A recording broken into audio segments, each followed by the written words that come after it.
Aluminium frame တွေမှာဖြစ်တတ်တဲ့ body tracer တွေပြဿနာကတော်တော်များကြုံရပါတယ်။ခုမိတ်ဆွေတို့လက်ရှိပတ်နေရဆိုလို့ရှိရင်လေအဲ့ပတ်နေတဲ့နိုင်လေးကိုတစ်ချက်ပြန်ပြီးတော့ကြည့်ပါ။ကျွန်တော်တို့ဘယ်လိုလေးဖြစ်နေနိုင်လဲဆိုတော့ကျွန်တော်ဒါ series 7ပေါ့နော်ဒီမှာ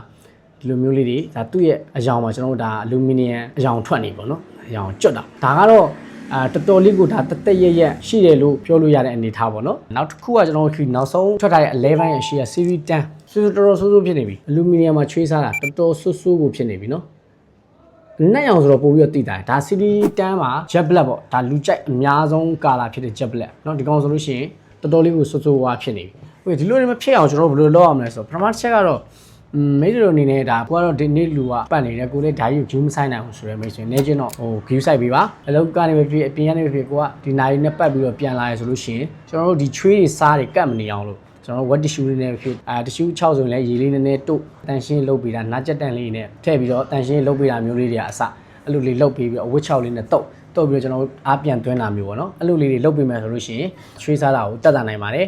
တတိမမှုပဲနဲ့ပြစ်ထားတာအချိန်ကြာဝါပြီဆိုလို့ရှိရင်ဒါတွေကပူပြီးတော့ဆိုးလာနိုင်ပါတယ်ဒီနောက်ဆက်တွဲကဘာဖြစ်လာလဲဆိုမိတ်ဆွေကဒီနိုင်တစ်လုံးလုံးကိုဆုံးရှုံးသွားတဲ့အနေအထားတော့ဖြစ်လာမယ်ဘာလို့ဆိုတော့ကျွန်တော်ဒီအဟောင်းဆိုင်တွေမှာတော်တော်ဆိုးဝါးဖြစ်သွားတဲ့အနေအထားတွေလက်ခံလို့မရတဲ့အနေအထားဆိုရင်ပြန်မွေကြတာများပါတယ်အဲ့တော့မိတ်ဆွေအနေနဲ့ဒါလေးကိုလည်း view site ပေးဖို့ကြံပြုချင်ပါတယ်ဗီဒီယိုလေးကိုဆောင်းအောင်ကြည့်ပြီးတဲ့မိတ်ဆွေတွေအားလုံးကိုကျွန်တော်ကျေးဇူးအများကြီးတင်ပါတယ်ခင်ဗျာ